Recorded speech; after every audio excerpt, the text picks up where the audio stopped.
Hi, how are you? My name is Danny Panzella, and I just wanted to share the story of what happened yesterday at the End the Fed flash mob in New York City.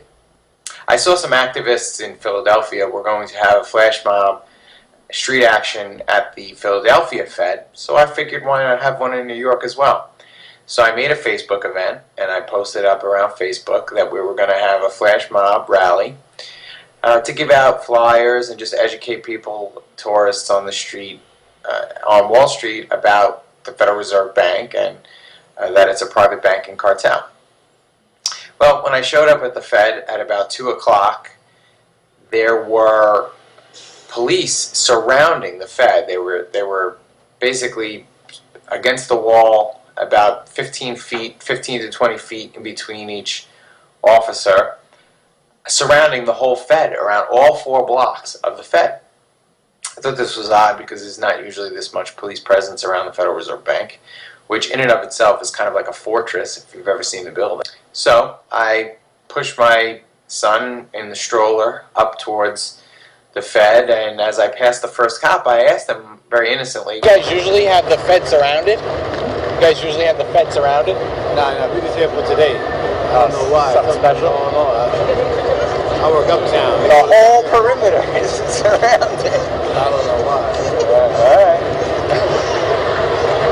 Something special going on today? You guys got the Fed surrounded. That's not normal. Just the drill. Okay.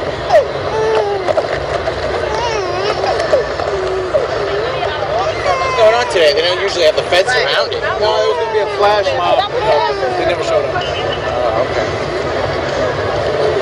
All this police presence for a flash protest? People want to get the money.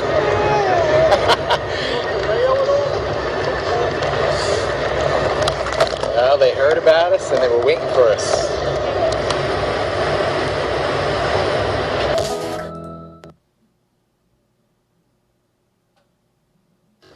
And over the weekend, a city in China's Jiangxi province witnessed an unusual and desperate protest.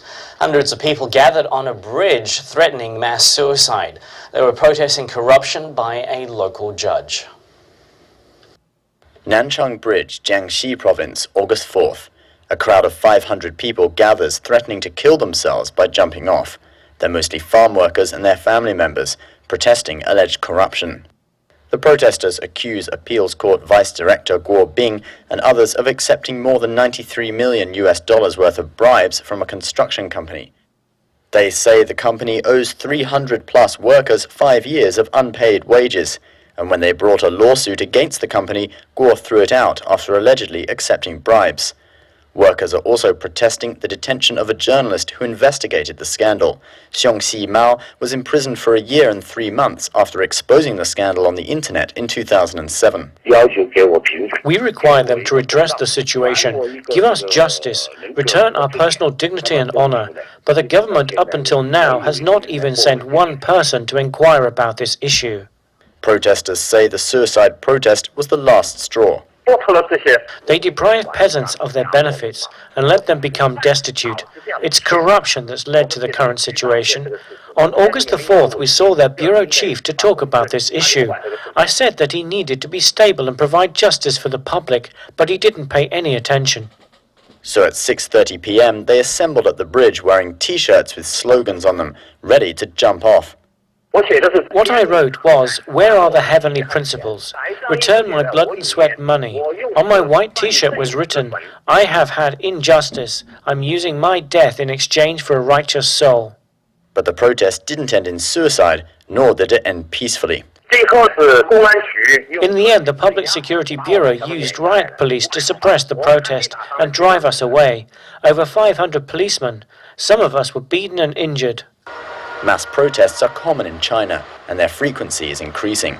In 1993, there were fewer than 9,000 incidents recorded. By 2006, that number had reached 90,000, and it's still rising. Hello everyone, welcome to Global Government News. Today is Monday, August 8th, 2011. I'm Darko. This is the final bulletin for today, everyone. My website is ggnonline.com. That's ggnonline.com. Also, DDarko2012 is my YouTube channel, and Global Government News has a group on Facebook, so check it out. If you go all the way down to the bottom of my website here, I see a little button you can click. And then I have a new poll up here. Do you support a Libyan-style intervention in Syria by Western forces? Because it's very, very, very likely. I'm starting to see the rhetoric come out just like prior to the Libya bombing, NATO bombing and that. So we're going to move on here and finish up. Has some interesting news here. States can't opt out of Secure Communities program. The Obama administration has told governors the fingerprint sharing program that targets criminals in the country illegally does not need their approval to operate in the state. So in an unusual move, it's very unusual, the Obama regime has told governors they cannot exempt their states from the controversial Secure Communities program, which uses fingerprints collected by local and state police to help immigration authorities identify and deport tens of thousands of criminals each year. And just imagine if there was if there's an actual, not movement, because anarchists don't really believe in a collectivist movement. They like to be referred to as individuals. So if there is a kind of if the wind blows towards a stateless society, let's say, and there's individuals or freemen that want to walk about the earth, this planet, freely, they're going to have a problem because they're going to be called an illegal immigrant, right? So if the United States, the corporation of the United States, the Bank of the United States goes bankrupt or defaults or whatever, gets merged in the North American Union, and enough people get sick of statism and the U.S. government's and mostly the federal government's actions that they've been taking since their institution, enslaving people and taking their basically their wealth and their health and their freedom from them, and they've done it successfully. And so basically, if you're not for that, and maybe you are an anarchist, you're going to be put on this list, and you're going to be deported to where? I don't know. But either way, we're going to move on. Obama skips Congress on no child law. Well, it's very unusual, right? Very unusual. Dictator Barrio Sotoro his regime will bypass Congress to override the nation's main public education law, granting waivers to states if they agree to his school's agenda. So, talking about the no child left behind, deadline for achieving 100% proficiency on standardized state reading, which most of them teachers, they just read the freaking tests for the students. They just learn how to memorize. They don't learn how to think for themselves or to be individuals. They're taught to basically have leadership beaten out of them, have individualism beat out of them, and have religion beat out of them. And that is the goal of the education system, among other things, besides dumbing them down. And that's what those tests do. So, Mr. Obama, who's just bypassing everything, now there's a super Congress created, like I covered before, and it's going to go ahead and move unilaterally with sweeping new powers, and they're just going to do whatever the hell they want. And so 43% of the American sheeple agree with that. So maybe they're becoming less of a sheeple. So 48% disapprove, 48% disapprove, and 43% approve of that. So it says top DHS cyber officials steps down. This is 7/25, July 25th, 2011. Director of Homeland Security's team in charge of responding to cyber attacks resigned abruptly on Monday. So, I wonder what happened there. Then we have 8/8. 11, Cybersecurity Conference begins. So Department of Homeland Security's 7th Annual Conference on Cybersecurity began on Sunday in Nashville, and they're going to plan basically what the next false flag terrorist, government-sponsored terrorist attack, and how they're going to attack themselves in order to clamp down on individuals' freedom and privacy. So it said the agency is in charge of responding to cyber attacks on the nation's non-military networks, the U.S. Computer Emergency Readiness Team, or UCERT. Okay, is technology to blame for the London riots? So it says, did social media and mobile telecommunications fuel this weekend's violence in London? And I'm sure there's many of reasons why this riot took place. And if you're, British, you live in London, you may have different theories as to why it started, what started it. But a lot of times, just like in Egypt, remember? In Egypt, the Day of Rage and all that was all what? It was a Google, Facebook operation, and there was other ones too in other countries. that were all done on Facebook and all this, and so a lot of these aren't even grassroots. I've been told that Israel, there's a lot of people that have anti-government sentiment, mostly middle class, due to housing prices and food prices, and so they do have a lot to complain about.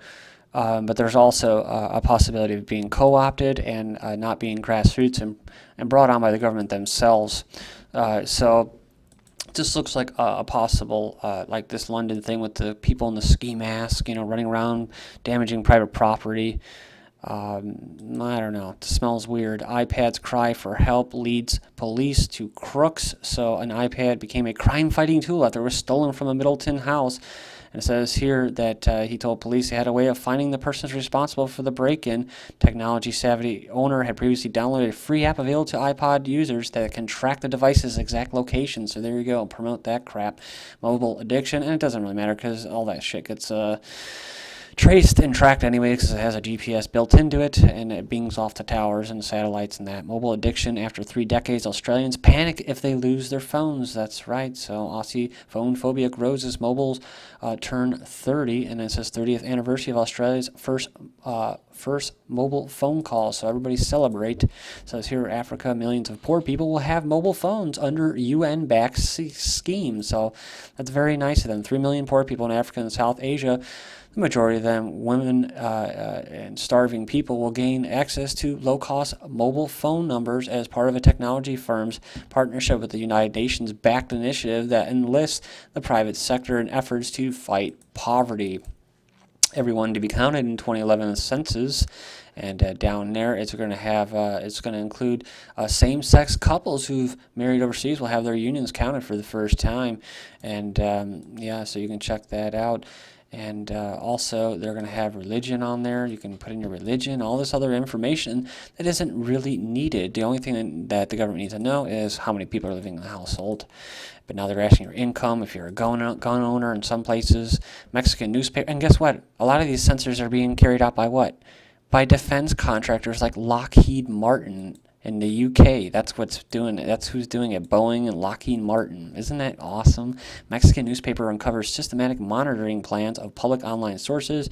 So this Mexican newspaper reported on a U.S. Department of Homeland Security's Office of Operations OPEC initiative to monitor social media sites. It was created by the government, right? So blogs and forums throughout the world, that's what it's supposed to do. And so you go in there and check that out.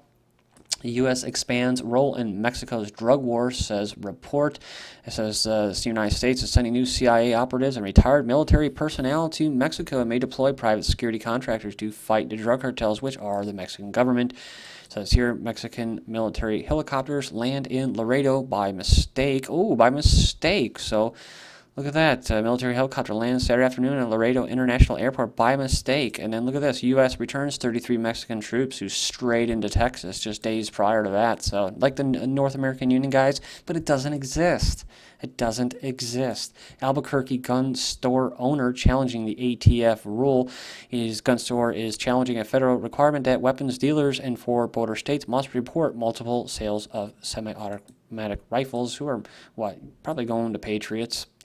Says here, did bullet fired at officer belong to police? Father of 4 may not have been using gun before he was shot dead by officers, and student dies after police use a taser at University of Cincinnati. Next up, we have the government agents stole $9,000 in cash during the Rawsome Foods raid on raw milk, and that 3 in 4 of us don't trust care homes to look after our relatives properly. Then women forced out of jobs are rising cost of child care and education.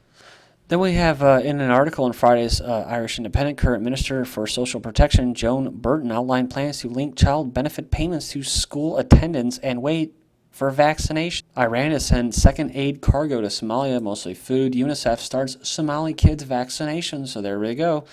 Right on time. Spermless mosquitoes hold promise to stop malaria, and if they can do it to them, they can do it to people. That's why they're doing it. China's new lucrative business, dead babies turn into stamina booster pills. Then family given permission to extract eggs from ovaries of dead daughter. And the world's first, British Columbia starts email sexual infection notice service.